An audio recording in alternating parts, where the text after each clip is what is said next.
Risma dari Akuntansi Sektor Publik Angkatan 2020. Saya Fatur Al-Hadian dari Akuntansi Sektor Publik Universitas Padjadjaran Angkatan 2020.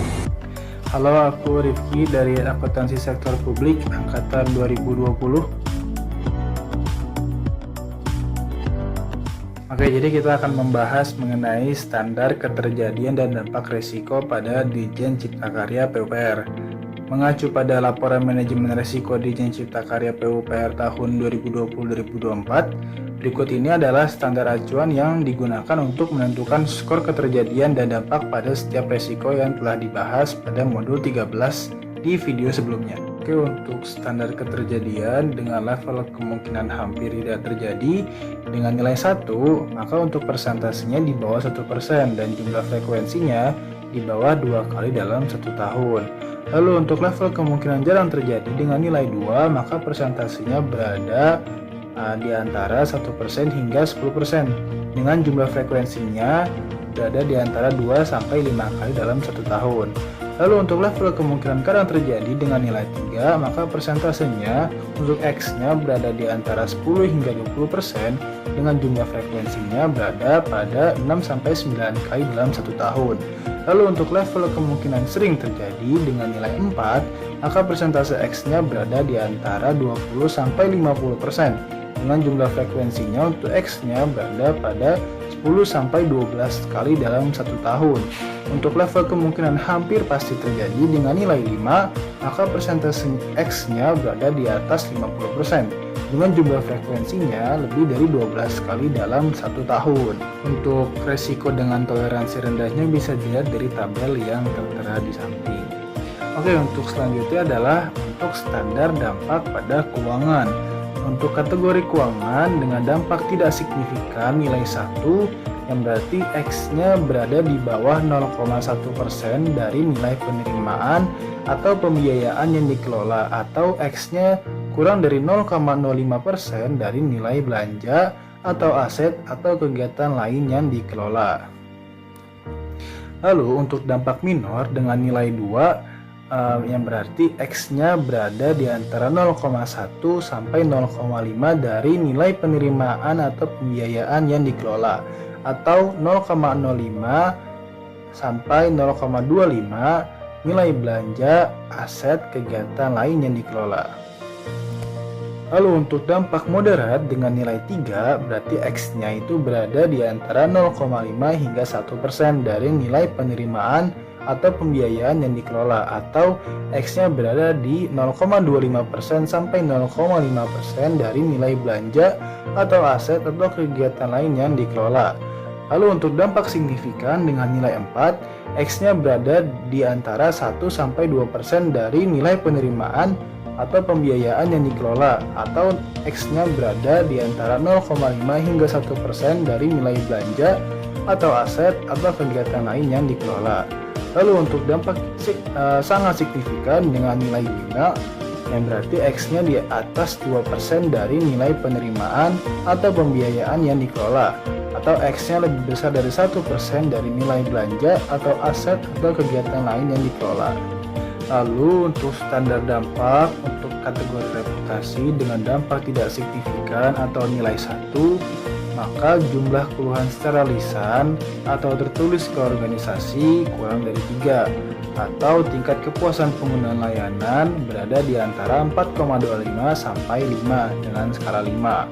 Lalu untuk dampak minor dengan nilai 2, maka jumlah keluhan secara lisan atau tertulis ke organisasi berada di antara 3 sampai 5, atau tingkat kepuasan penggunaan pelayanan berada di antara 4 sampai 4,25 dengan skala 5. Lalu untuk dampak moderat atau nilai 3, yang artinya jumlah keluhan secara lisan atau tertulis ke organisasi lebih dari 5, atau tingkat kepuasan penggunaan layanan berada di antara 3,75 sampai 4 dengan skala 5.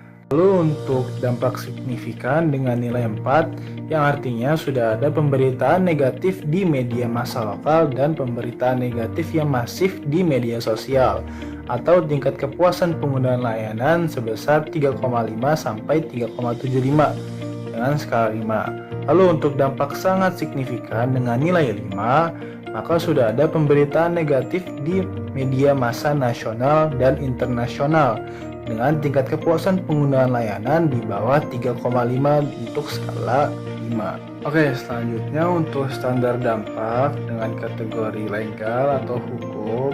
Untuk dampak tidak signifikan dengan nilai 1 ataupun dampak minor dengan nilai 2, tidak ada penjelasannya baik untuk UPRT 2 maupun UPRT 3. Namun untuk dampak moderat dengan nilai 3, untuk penjelasan pada UPRT 2 maka pendatanya sudah di bawah 100 juta. Dan untuk administratifnya, tergugat merupakan pejabat eselon 3, 4 atau pejabat yang setara, pejabat fungsional dan pejabat fungsional umum.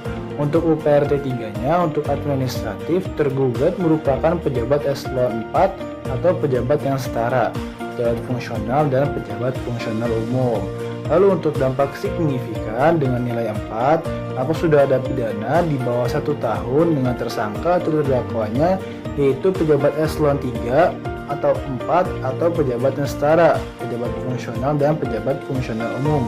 Dengan perdatanya, X-nya berada di bawah 1 miliar dan di atas 100 juta. Untuk administratifnya, tergugat merupakan pejabat eselon 2 atau pejabat yang setara. Lalu untuk UPRT 3-nya, sudah ada pidana di bawah 1 tahun atau tersangka atau terdakwa dari pejabat eselon 3, 4 atau pejabat yang setara, pejabat fungsional dan pejabat fungsional umum lainnya. Dengan perdatanya di bawah 100 juta dan untuk administratifnya tergugat merupakan pejabat eselon 3 atau pejabat yang setara. Lalu untuk dampak sangat signifikan dengan nilai 5, maka untuk pidana sudah ada di atas 1 tahun atau tersangka atau terdakwanya yaitu pejabat eselon 2 atau pejabat yang setara dengan perdatanya di atas 1M. Lalu untuk UPRT 3-nya pidananya di atas 1 tahun juga untuk tersangka atau terdakwanya dari pejabat eselon 3 atau pejabat yang setara dengan perdatanya di atas 100 juta. Standar dampak berikutnya ada risiko kecelakaan kerja seperti kematian, cedera, kelainan atau gangguan kesehatan baik fisik maupun mental yang dialami pegawai dalam pelaksanaan tugas kedinasan termasuk di dalamnya kecelakaan kerja. Ini termasuk kategori kecelakaan dan penyakit akibat kerja dan ada 5 dampak. Yang pertama, tidak signifikan, berarti termasuk ke ancaman fisik ataupun psikis. Jika minor, cedera fisik ringan, gangguan kesehatan fisik ringan, dan gangguan kesehatan mental ringan. Jika moderat, cedera fisik sedang, gangguan kesehatan fisik sedang, dan gangguan kesehatan mental sedang. Jika signifikan, cedera fisik berat, gangguan kesehatan fisik berat, dan gangguan kesehatan mental berat. Jika sangat signifikan, artinya itu kematian. Lalu selanjutnya ada standar dampak risiko layanan. Simpangan waktu layanan dari standar layanan yang telah ditetapkan. Standar layanan merupakan dokumen yang telah ditetapkan oleh pejabat berwenang. Contohnya ada standar terkait waktu dan juga kualitas layanan. Ini masuk ke kategori gangguan terhadap layanan organisasi dan juga ada 5 dampak. Bisa teman-teman dilihat unit pemilik risiko dari T2 dan juga T3. Lalu yang terakhir ada standar dampak risiko kinerja. Tidak tercapainya sasaran atau target kinerja yang telah ditetapkan dalam kontrak kinerja atau target kinerja lainnya. Ini termasuk ke kategori kinerja dan ada 5 dampak. Jika tidak signifikan itu kurang dari 5% dari target kinerja. Jika minor 5-10% dari target kinerja. Jika moderat 10-20% dari target kinerja. Jika signifikan 20-25% dari target kinerja. Dan jika sangat signifikan itu lebih dari 25% dari target kinerja.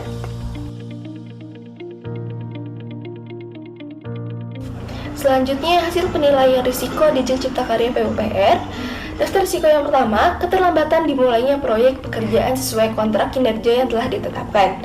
Dengan skor keterjadian 4 sering terjadi, skor dampaknya itu 5 sangat signifikan, skor besaran risiko 20 dengan level skala 24 yang artinya sangat tinggi.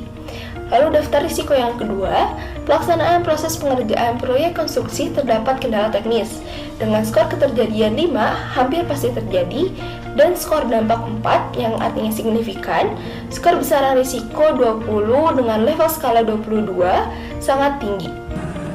Daftar risiko selanjutnya yaitu pengelolaan dan pelaksanaan kegiatan tidak sesuai dengan kontrak yang telah disepakati, skor keterjadiannya 3 atau kadang terjadi, skor dampaknya yaitu 4 atau signifikan, dengan besaran risiko yaitu skornya 12, level skalanya 18 atau termasuk kategori tinggi. Untuk resiko yang keempat yaitu pelaksanaan pekerjaan proyek terlambat dari jadwal yang ada pada kontrak kinerja. Skor keterjadiannya 4, skor dampaknya 4, skor resikonya yaitu 16, level skala 19 atau termasuk tinggi. Lalu yang kelima ada tidak tercapainya mutu pekerjaan yang layak sesuai standar dan kontrak yang telah ditetapkan. Untuk skor dampaknya yaitu 4, untuk skor keterjadiannya 2, dengan besaran resikonya yaitu skornya 8, level skala 16 termasuk tinggi. Untuk risiko yang keenam ada kecelakaan kerja saat pelaksanaan kegiatan. Untuk skor keterjadiannya 2, skor dampaknya 4, lalu besaran risikonya 8. Untuk risiko yang ketujuh, pemutusan kontrak sepihak pada proyek pekerjaan yang melibatkan kontraktor eksternal. Ini skor keterjadiannya yaitu 2, skor dampaknya 5, dan skor resikonya yaitu 10. Untuk resiko yang ke-8 yaitu fraud dalam pelaksanaan proyek pekerjaan, itu skor keterjadiannya 3, skor dampaknya 5, untuk skor resikonya yaitu 15. Lalu yang untuk resiko terakhir yaitu bangunan hasil pekerjaan tidak dimanfaatkan. Untuk skor keterjadiannya 1, skor dampaknya 5, dan skor resikonya yaitu 2 atau berada pada level skala 5, tergolong sangat rendah.